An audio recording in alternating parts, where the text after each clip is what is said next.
Ayo gabung PSI, daftarkan diri Anda menjadi pengurus, menjadi bacalek. Kita akan ada di DPR RI 2024.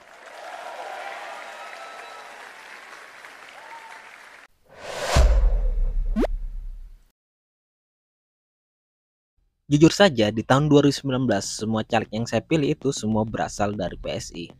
Walaupun tidak kenal sama calegnya, yang penting partainya PSI, pasti saya pilih.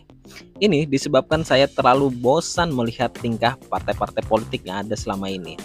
Terlihat terlalu kaku, cenderung main aman dengan mengumbar-ngumbar kata manis belaka. Menaikkan suara juga bukan dengan adu gagasan, tapi lebih menjanjikan suatu yang utopis.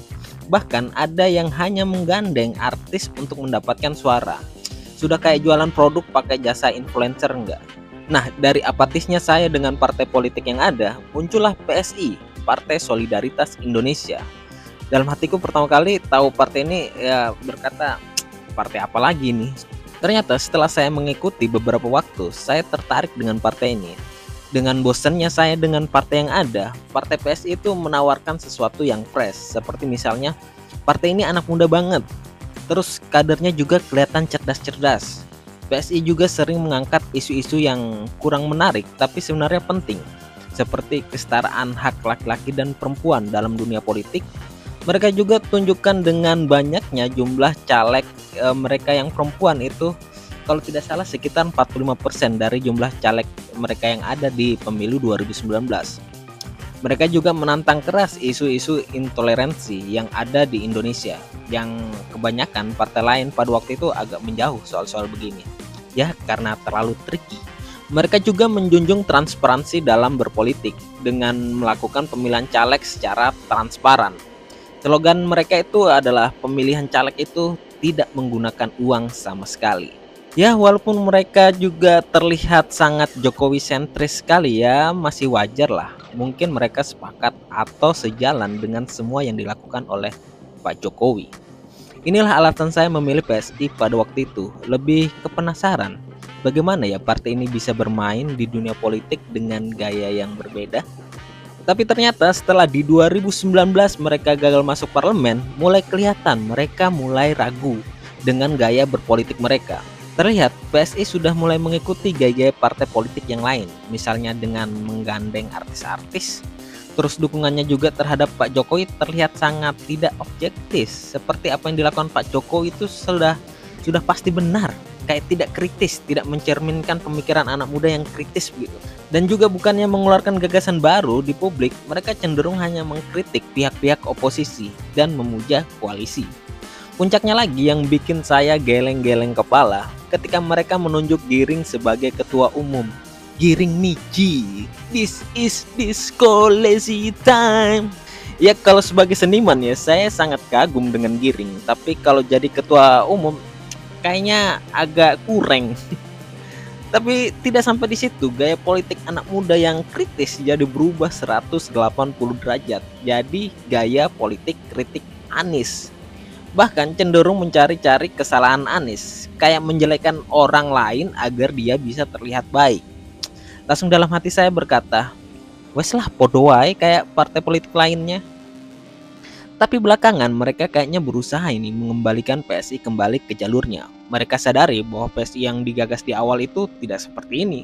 Seperti yang dikatakan Pak Helmi Yahya di podcastnya Om Deddy Kobusier. Dia bergabung ke PSI dan menyadari bahwa partai ini memang perlu kembali dibenahi agar sesuai dengan gagasan awal partai ini dibentuk.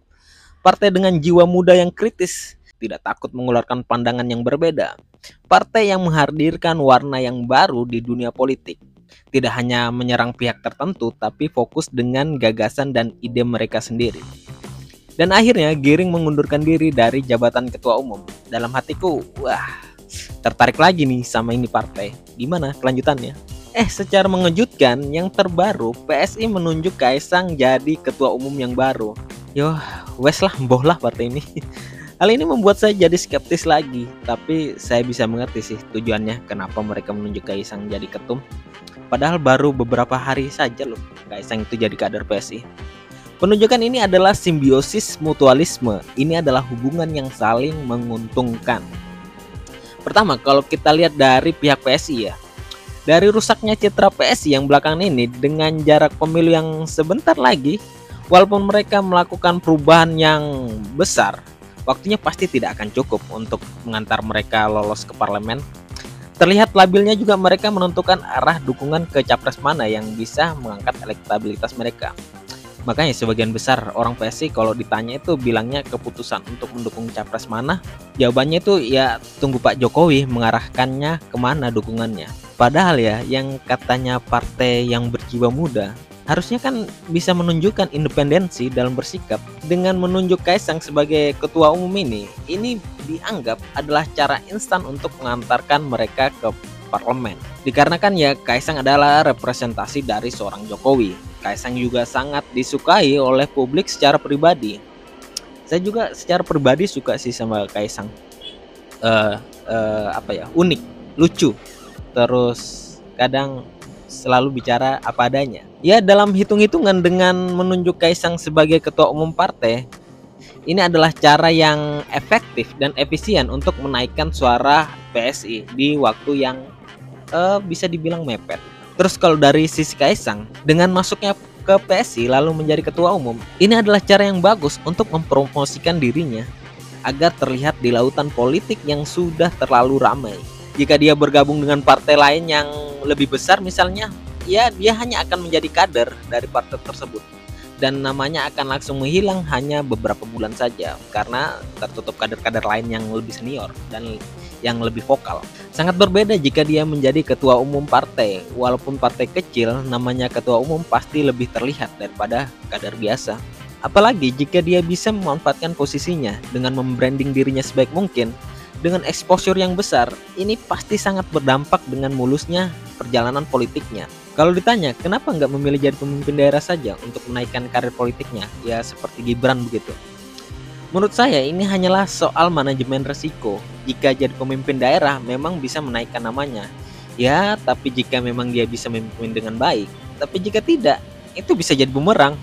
Berbeda dengan ketua umum partai, resikonya itu bisa dibilang lebih kecil. Jika memang dia tidak baik memimpin partai, ya minimal hanya partai itu saja yang tahu kurangnya dia. Publik atau masyarakat luas tidak bisa menilainya secara langsung. Oke, sekian saja video kali ini. Video ini lebih ke seperti curhat saya dari pandangan saya terhadap PSI. Jadi semua yang ada di pembahasan ini hanyalah berdasarkan kira-kira. Ya, kira-kira apa yang ada dan apa yang terjadi di dalam PSI. Jadi apakah dengan terpilihnya Kaisang menjadi ketua umum PSI akan menjadikan PSI jadi partai dengan jiwa muda yang berani dan kritis? Atau jadi partai dengan jiwa muda yang labil?